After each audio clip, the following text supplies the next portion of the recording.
বীরাঙ্গনা হযরতে সুমাইয়া কাবার চত্বরে দাঁড়ায় প্রকাশ্যে কালেমার ঘোষণা করলেন। তীর ধনুকার ঢিলের আঘাতে আল্লাহর ঘর কাবার সামনে তাকে শহীদ করে দেওয়া হলো। তারই সন্তান হযরতে আম্মার প্রতিদিন কুখ্যাত আবু জেহেল, আবু লাহাব তাকে নির্যাতন করে, নিপীড়ন করে। একটি তার অপরাধ ছিল, তিনি কেন ঈমান এনেছেন, মুসলমান হয়েছেন।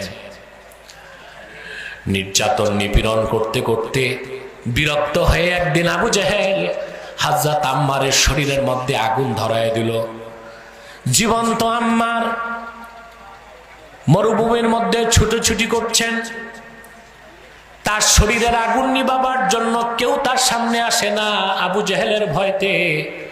সংবাদটা যখন আল্লাহর আখিরি নবী নূর নবীজি মুহাম্মদ সাল্লাল্লাহু আলাইহি সাল্লামের কান মোবারকে গেল, রাসূলুল্লাহ দৌড়িয়ে আসলেন। হাদিস সাক্ষ্য দেয়, হযরত আম্মারের সামনে দাঁড়িয়ে আল্লাহর রাসূল আগুনকে ধমক দিয়ে বললেন, ইয়া নারু কুনি বারদাও ওয়া সালামান আলা আম্মার কামা কুনতে আলা ইব্রাহিম।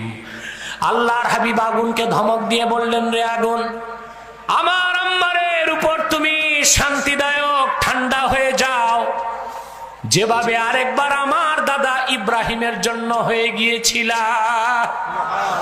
হাদিস সাক্ষ্য দেয়, আল্লাহর হাবিব মুহাম্মদ সাল্লাল্লাহু আলাইহি সাল্লামের এই ধমকের সঙ্গে সঙ্গে হযরত আম্মারের শরীরের আগুনকে আল্লাহ পাক পানি বানায় দিলেন।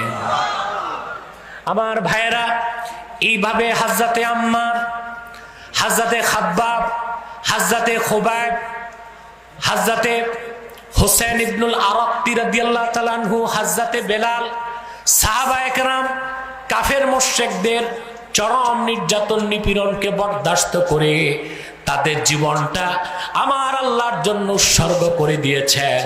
তারপরও তারা ইমানের দৌলতটা কাফেরের হাতে তুলে দেন নাই। আর আজকে বাংলাদেশে আমরা দুঃখজনকভাবে দেখতে পাই, শুধুমাত্র দল, নেতা নেত্রী আর তথাকথিত কারো আদর্শকে ঠিক রাখার জন্য আমরা যখন তখন কোরআনের বিরুদ্ধে অবস্থান নেই, ইসলামের বিরোধিতা করি, ইমানকে বিক্রি করে গাদ্দারের কাতারে শামিল হয়ে যায়। না, আপনার সবচেয়ে বড় দৌলত ইমান। পূর্ণ ইমান নিয়ে কবরে যাবেন, আপনার কবরটা বেহেশতের টুকরা হয়ে যাবে। বুখারী শরীফের হাদিস, মৃত্যুর সময় যদি আপনার ইমান পরিপূর্ণ থাকে, আমল নামায় একটা শিরক কুফর না থাকে, ফেরেশতা এসেই তা আপনাকে সালাম দিবে। সুবহানাল্লাহ কইবেন না? মালাকুল মউত এসে আপনাকে সালাম দিবে। আল্লাহ রাব্বুল আলামিন কোরআন কারীমে বলেছেন, লাহুমুল বুশরা ফিল হায়াতিদ দুনিয়া ওয়া ফিল আখিরাহ লা তাবদীলা লিকালিমাতিল্লাহ। আয়াতের ব্যাখ্যায় মুফাসসিরগণ লেখেন, উম্মতে মুহাম্মাদী খাঁটি ইমানদার যদি হয়, মৃত্যুর পূর্বেই আল্লাহ রাব্বুল আলামিন রহমতের ফেরেশতা তার কাছে পাঠায় দিবেন। সুবহানাল্লাহ বলবেন না? রহমতের ফেরেশতা মৃত্যুর সময় তার মাথার কাছে আদরে সাদরে তারে সান্ত্বনা দিয়ে বলে, আল্লাহ তাখাফু ওয়া লা তাহজানু ওয়া আবশিরু বিল জান্নাতিল্লাতী কুনতুম তুআদুন। ও আল্লাহর বান্দা, ভয় পেও না, চিন্তা করো না, ওয়া আবশিরু বিল জান্নাহ, জান্নাতের খোঁজ খবর নাও। এই কথা যখন ফেরেশতা বলে, ইমাম ফখরুদ্দিন রাজি লেখেন, বান্দার ঘর থেকে আকাশ পর্যন্ত সব দরজা আল্লাহ খুলে দেয়। বান্দা দুনিয়া থেকেই বেহেশতে তার কামরা দেখতে পায়। আল্লাহু আকবার, সুবহানাল্লাহ। মালাকুল মউত তার রূহটা নেয়, বেহেশতের থেকে আনা তাস্তারিতে রূহটা রেখে বেহেশতি রেশম দিয়া ঢেকে দেয়। ফেরেশতা মুমিনের রূহ নিয়ে উপরে যায়, যত উপরে যায় সুগন্ধি ছড়াতে থাকে।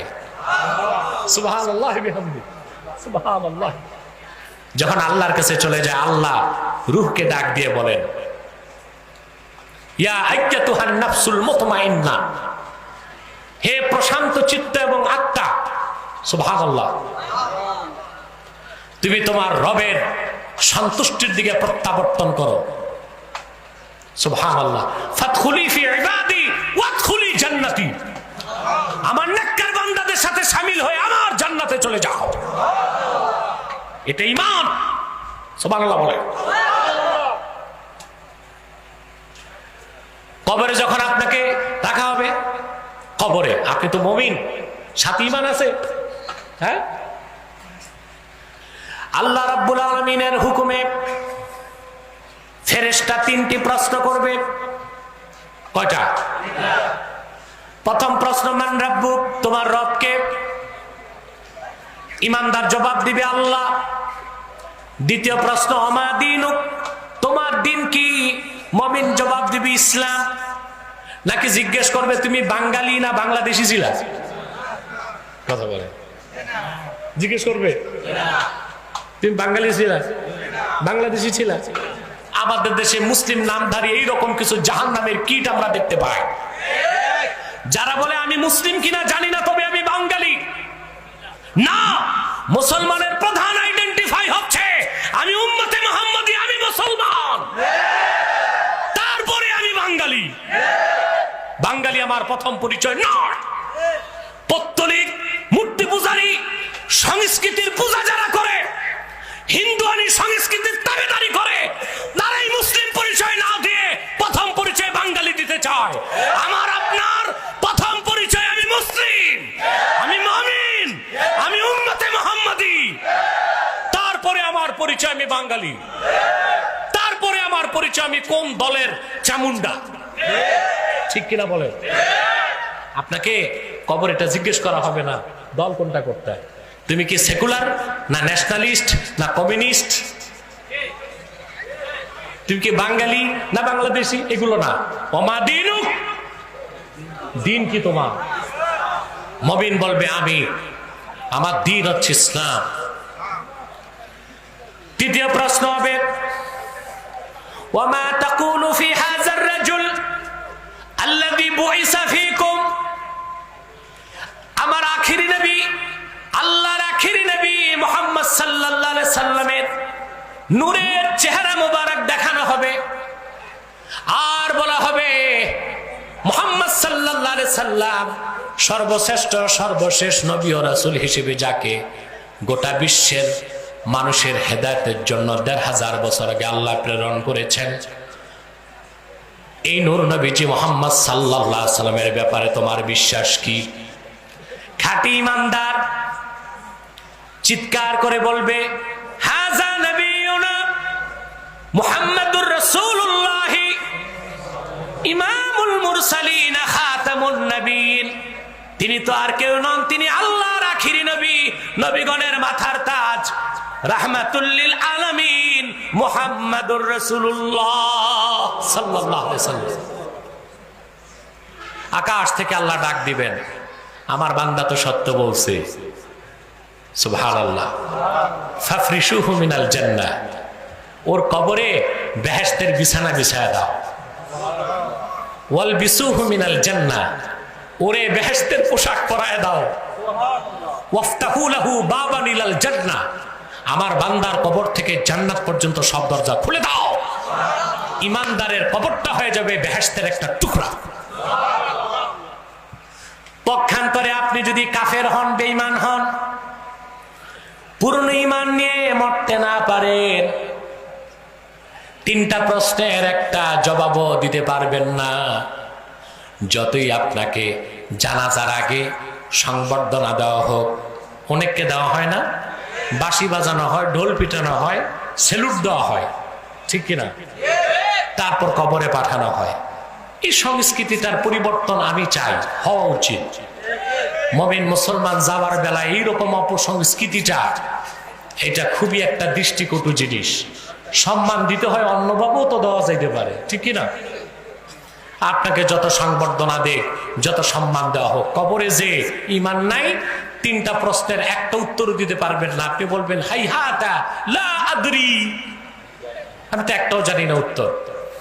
আকাশ থেকে আল্লাহ ডেকে বলবেন ফেরেশতাকে, ও তো মিথ্যা বলছে, ও জানতো, বিশ্বাস করতো না। ফাফরিশুহু মিনান নার, তার কবরে জাহান্নামের বিছানা বিছায়া দাও। ওয়ালবিসুহু মিনান নার, তার কবরে তাকে জাহান্নামের আগুনের পোশাক পরায় দাও। ওয়াফতাহু লাহু বাবান ইলান নার, তার কবর থেকে জাহান্নাম পর্যন্ত দরজা খুলে দাও। তুমি যত বড় রাজনীতিবিদ হও, নেতা হও, মিলিয়নার হও, বিলিয়নার হও, যত কোটি সমর্থক রেখে যাও, ঈমান না থাকার কারণে তোমার কবরটা জাহান্নামের টুকরা হয়ে যাবে। অতএব সব কিছুর মূল কি? ঈমান। ঈমানটাকে পরিপূর্ণ করতে হবে। আমরা যাই করি পৃথিবীতে, সঙ্গে যেন ঈমানটা নিয়ে কবরে যেতে পারি, এটি আমাদের চূড়ান্ত সাধনা হওয়া উচিত, ঠিক কিনা? এই ঈমানদার মুমিনদেরকে আল্লাহ বলেছেন উদখুলু ফিস সিলমি কাফা, তোমরা পরিপূর্ণভাবে ইসলামে প্রবেশ করো। তাহলে ঈমান আর ইসলামে পার্থক্য কি? যে আল্লাহ মুমিনকে বলছেন ইসলামে ঢুকো, প্রশ্ন আসে না। ঈমান হচ্ছে বিশ্বাস। ঈমান কি? অনেকগুলো সংজ্ঞা আছে, আমি একটা সহজ সংজ্ঞা দিচ্ছি। আল্লাহর আখিরি নবী মুহাম্মদ সাল্লাল্লাহু আলাইহি ওয়াসাল্লাম ১৫০০ বছর আগে আল্লাহর পক্ষ থেকে যা কিছু এনেছেন, আপনাদের, আমার তো মনে হয় এটা পুরুষের সমাবেশ, মনে হয় মহিলা সমাবেশ। যা কিছু বলেছেন হাদিস, যা কিছু নীতি নির্ধারণ করেছেন সুন্নাহ। নূর নবীজি মুহাম্মদ সাল্লাল্লাহু আলাইহি সাল্লাম আখিরি নবী হিসেবে ১৫০০ বছর আগে আল্লাহর কাছ থেকে যা কিছু এনেছেন সেই কোরআন, যা কিছু বলেছেন সেই সব হাদিস, আর যা কিছু নীতি নির্ধারণ করেছেন সেই সুন্নতকে বিনা প্রশ্নে চোখ বন্ধ করে বিশ্বাস করার নাম হলো ঈমান।